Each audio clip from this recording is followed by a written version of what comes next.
The following is a presentation of HEW Entertainment on their official website and a broadcast on social media. Listeners' discretion is advised. It's that time once again for HEW Entertainment Radio. And that's all I got to say about that. Hosted by Jonathan Clarke. The beat! The man! You gotta beat the man! Whoa! Be sure to join us in the live chat room during the show. Hulkamania is running wild like it's never ran before. Call us on one of our request lines. If you live in the United States, call us at 1-641-985-7800, box number 3729280. If you're from Canada and would like to call us from 1-647-724-4194, box number 3729280. Long distance charges may apply in some areas. I've been the world heavyweight champion 10 times. Or you can always drop us a line at MySpace, myspace.com/HEW Entertainment. And you will rest in peace. Emailing us works for you too. Email us hewwrestling@hotmail.com. I am a wrestling god. JBL.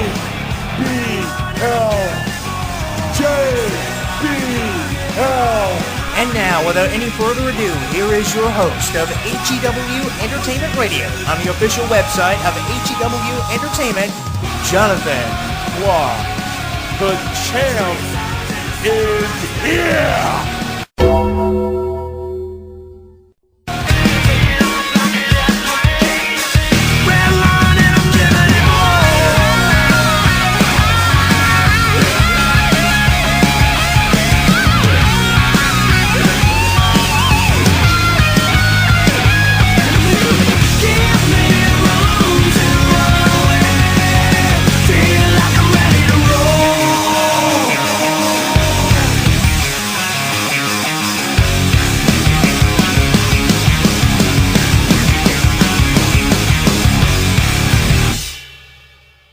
Now streaming live on YouTube, Twitter, and Facebook. HEW Entertainment Radio is inviting you to comment on our video blogs, join the conversation, and like us. So what are you waiting for? Log on and listen now.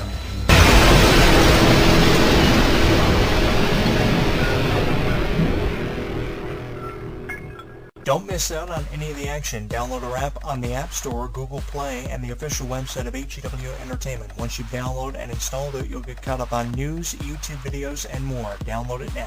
What are you waiting for?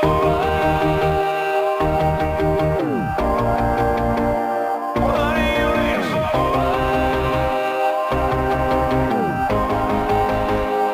Are you waiting on a lightning strike? Are you waiting for the perfect night? Are you waiting till the time is right? What are you waiting for? Don't you wanna learn to deal with fear? Don't you wanna take the wheel and steer? Don't you wait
but everybody's got a choice to make.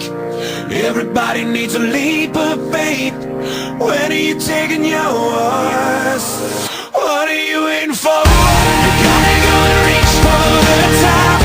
Believe in everything that you've got. You're only living once, so tell me, what are you waiting for? You know you gotta give it your all. Don't you be afraid it's beautiful. You're only living once, so tell me, what are you waiting for? You gotta go and reach for the top. What are you waiting for? Believe in everything that you've got. What are you waiting for? You know you gotta give it your all. What are you waiting for? You're only living once, so tell me, what are you waiting for? What are you waiting for? What are you waiting for?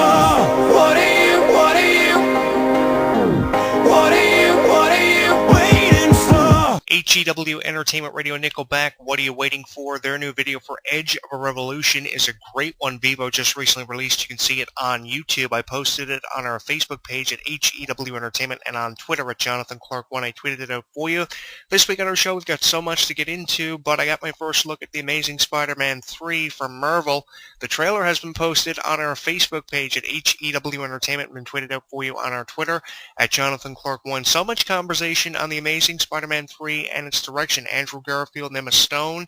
Emma Stone, of course, not returning because her character was killed off from The Amazing Spider-Man 2 back in 2013, and now there's speculation on who will fit the role of Spider-Man's girlfriend playing Mary Jane in The Amazing Spider-Man 3. I have no information on the cast. The only one I know that's coming back, of course, the original Amazing Spider-Man, Andrew Garfield, from The Amazing Spider-Mans 1 through 2. Will be returning, but I did see a news brief on The Amazing Spider-Man 3 about a year ago when they were talking about bringing in Mary Jane for the first time into the Amazing Spider-Man series. I have to give the producer of that movie, Mark Webb, a tremendous amount of credit for the direction that he took it in, though. I mean, he produced music videos for Maroon 5, Miley Cyrus, some of the top names in the music business. He had a great hand with some of the biggest movies that have been produced ever. And, you know, there was a lot of skepticism on him taking over the responsibility of producing a Spider-Man movie as opposed to Sam Raimi from the original Spider-Mans that were produced by TriStar Entertainment, or Columbia, and, of course, Marvel back in 2002 through 2007. But he's done a great job, and there's been a lot of speculation on the roles for The Amazing Spider-Man 3. The supervillain, of course, is always a big question, but I did get a chance to see it. If you haven't seen it, you can see it on our Facebook page and on our Twitter at Jonathan Clarke 1. And in coalition with that, I want to know what your opinion is on the release of The Amazing Spider-Man 3. It's going to be some time coming, but the trailer has been released in high definition on our Facebook page and on our Twitter for you. I tweeted it out some time ago. We've got a while to go before it's released, but there's still a lot of conversation going on about it. There's a lot of Spider-Man merchandise that has already been released, of course, in promotion for The Amazing Spider-Man 3, as everybody seems to be diehard fans of Spider-Man this day and age. I have a nephew who's going to be turning 6 in June. Big fan of superheroes like Spider-Man and Iron Man, and I know that he's going to be seeing that one. I'm sure a lot of people that probably are in your family in the same age demographic are going to be heading up to see that one. It seems to be a toss-up between Marvel superheroes, now even more so with Disney purchasing the license to Marvel's characters, and of course the toss-up between the Teenage Mutant Ninja Turtles. It's either the Marvel superheroes or the Teenage Mutant Ninja Turtles, a toss-up between Nickelodeon and Marvel, even more so now with Marvel and Disney coming together with the release of Disney Infinity 2.0 with Marvel characters. Big fans of that out there, of course. And it's just interesting, you know, how many fans we have out there of things like Marvel superheroes and Nickelodeon's Teenage Mutant Ninja Turtles, trying to bring them back, of course, after years of having them put on the back burner. Toss-up between those two. I'm your host, Jonathan Clarke, joining you live on our Facebook page at HEW Entertainment, on Twitter at Jonathan Clarke 1. You can tweet me and follow our show and follow my conversation, some of the things I'm following for you. This feud between Taylor Swift and Katy Perry, everybody talking about this, and Taylor Swift's upcoming album. It's going to be entitled Bad Blood, I believe is the name of it. And what it's going to be devoted to is dissing people in Taylor Swift's life, apparently. And one of the primary focuses of this new album is dissing Katy Perry with a track devoted to dissing Katy Perry. Katy Perry, of course, doing the same thing, dissing Taylor Swift on her upcoming album releasing in 2015, and Taylor Swift's upcoming album, the follow-up to the album that she recently put out featuring singles like Shake It Off and Blank Space. Going to be doing the same thing, dissing Katy Perry. This feud doesn't seem to be going away anytime soon. Taylor Swift responding to Katy Perry, who first was dropping tweets, dissing Taylor Swift, claiming she was two-faced. Posted a lot of videos on that on our Facebook page at HEW Entertainment and on Twitter for you at Jonathan Clarke. One big fan of Twitter feuds. It doesn't even have to be between Katy Perry and Taylor Swift. It could be between someone like Miley Cyrus and Demi Lovato, for argument's sake. No matter what a feud is going on about on Twitter, I'm all over it. And Taylor Swift, of course, in other projects has a single coming out with Kanye West, who interrupted her back in 2009, 2010, when Taylor Swift won an award for a music video.